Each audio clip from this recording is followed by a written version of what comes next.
Hello. So, I am now officially woofing.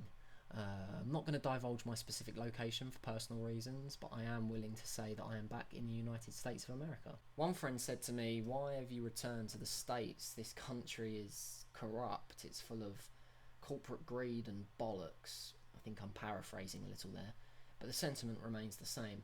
And to that I say, it's irrelevant to me, really. The country is what I love. It's not necessarily the society, because as we can see, it is indeed fairly corrupt. I haven't returned here for Walmart. I haven't returned here for Walgreens, or whatever it is, that pharmacy shop. I haven't returned here for Redbox. I haven't returned here for President Obama. I returned here because I love the land. I love the country. And whatever's going on in it, in a sense, to me, is irrelevant. Now, of course, I want to try my best to help the situation in any way I can. It's one of the reasons I'm farming. I want to be part of the solution. I want to withdraw myself from the problem. And so, yeah, of course, this stuff is definitely on my radar. I'm aware of it, and I want to help in any small way I can. But regardless of that, I'm not going to base my decision, I'm not going to base my geographical location on a corruption scale. Because if we're going to do that, then hell, England is just as corrupt.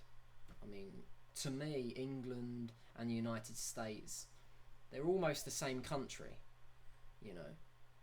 Same morals, same sort of society. All in all, the cultures are very, very similar. There's a popular misconception that they're vastly different, but really that's not true.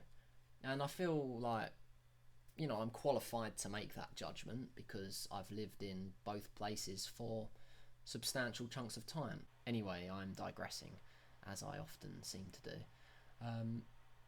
Look, the point is this: I'm woofing, I'm doing it in the States, and I'm absolutely loving it.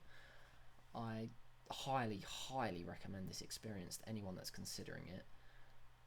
I've been tossing the idea around in my head for about a year now, and all I can do is kick myself for not doing it sooner, really. I look back at the life I was living just a week ago and I'm in shock that I was even managing to continue on in that state. This is an eye-opening experience. It's simplifying things, but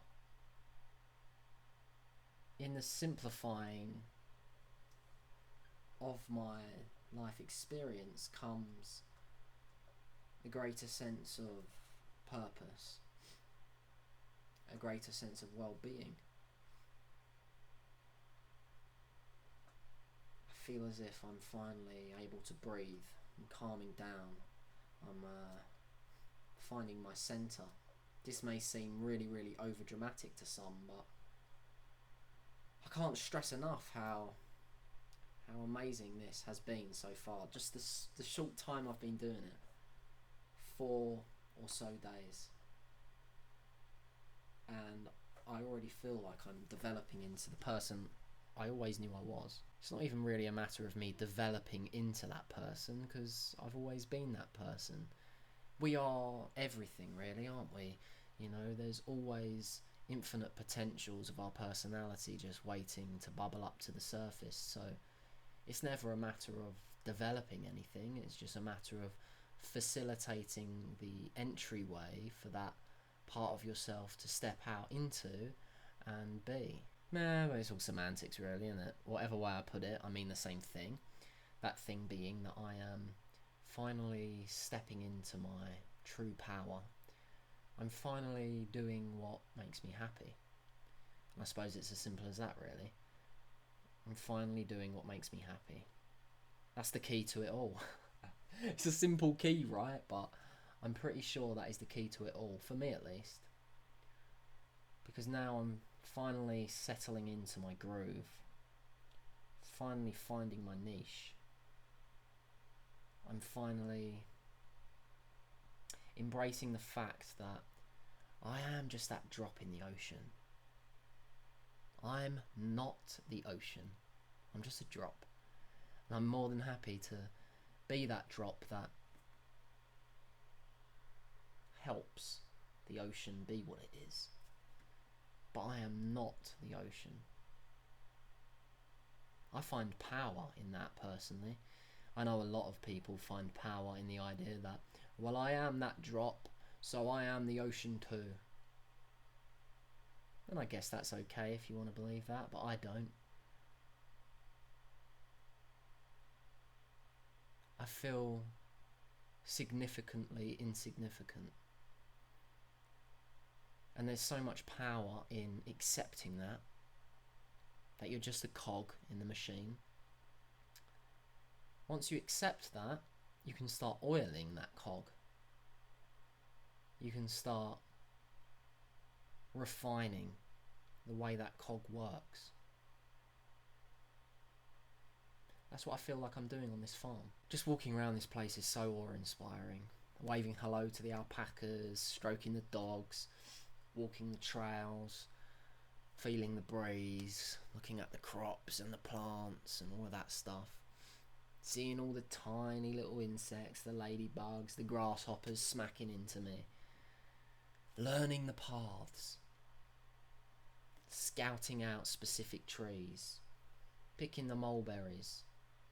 Pruning the thorns off the... what are they called? Honey locusts. See, I'm even learning the names of the trees now. It's only been 4 days. Give it 4 weeks and I'm sure my knowledge will be through the roof.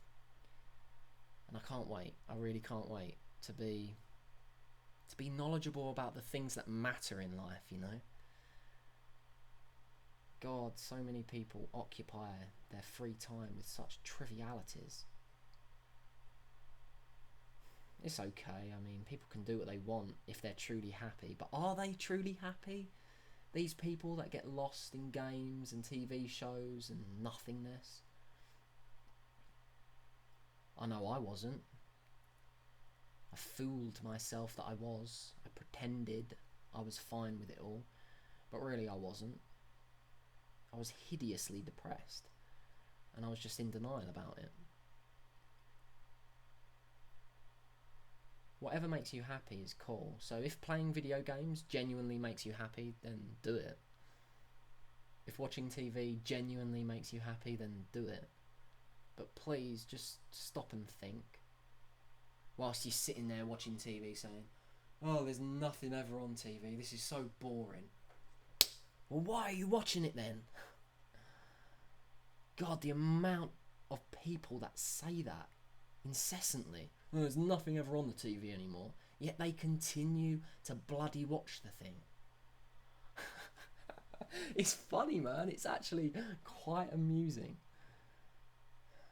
And I've been trapped in that cycle, so I'm not judging anyone.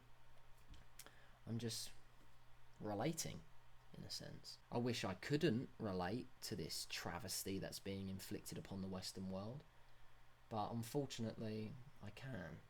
I've been there, I've done that, I've got the t-shirt.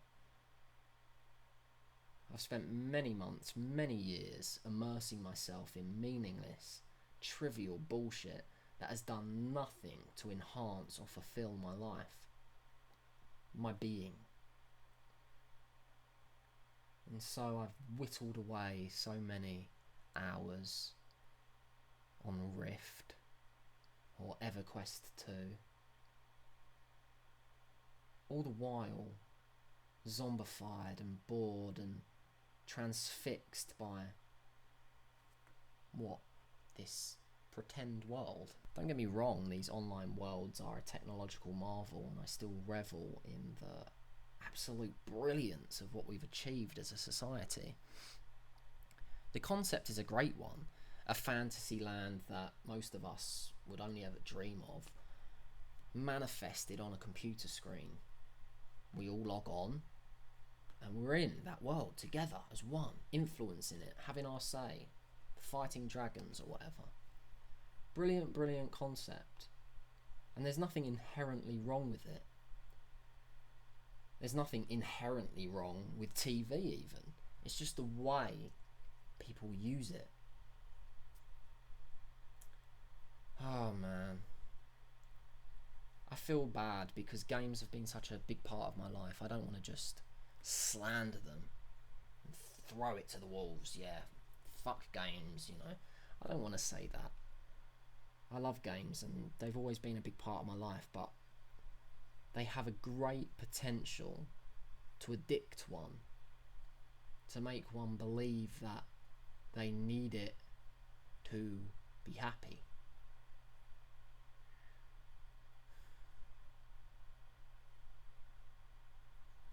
If only we could log on just for 20 minutes a day, half an hour a day, but then no one would be able to raid. Might be able to do a really, really quick dungeon run, but that would be about it.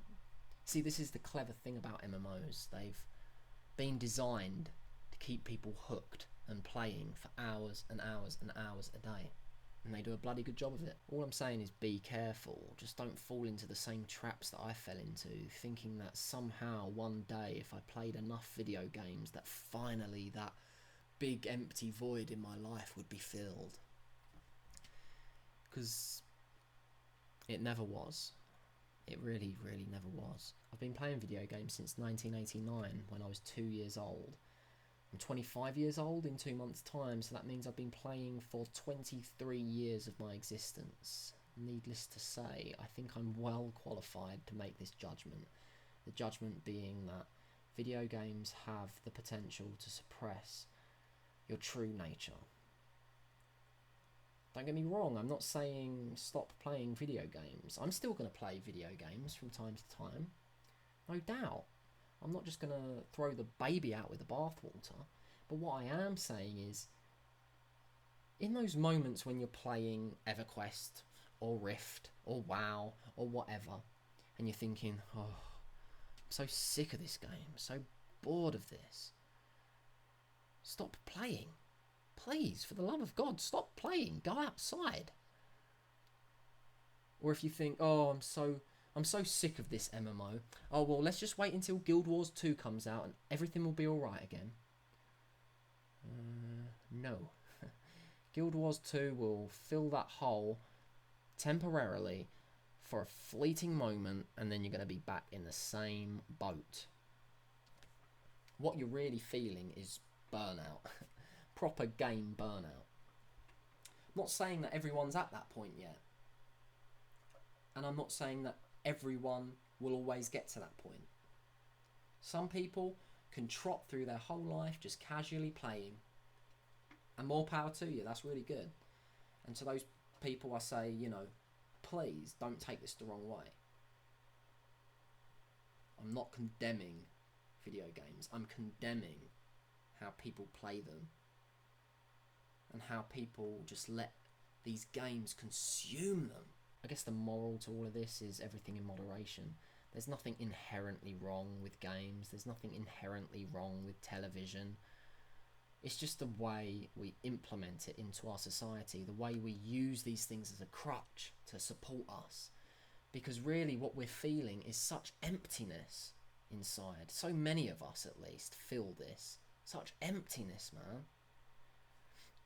And we use these MMOs, the latest TV show, as these crutches to just barely scrape through life, thinking if we just keep on going and we get that new HD TV and we upgrade to 3D and we get that PS4 and we get that new game, maybe one day I'll be happy. Nuh-uh.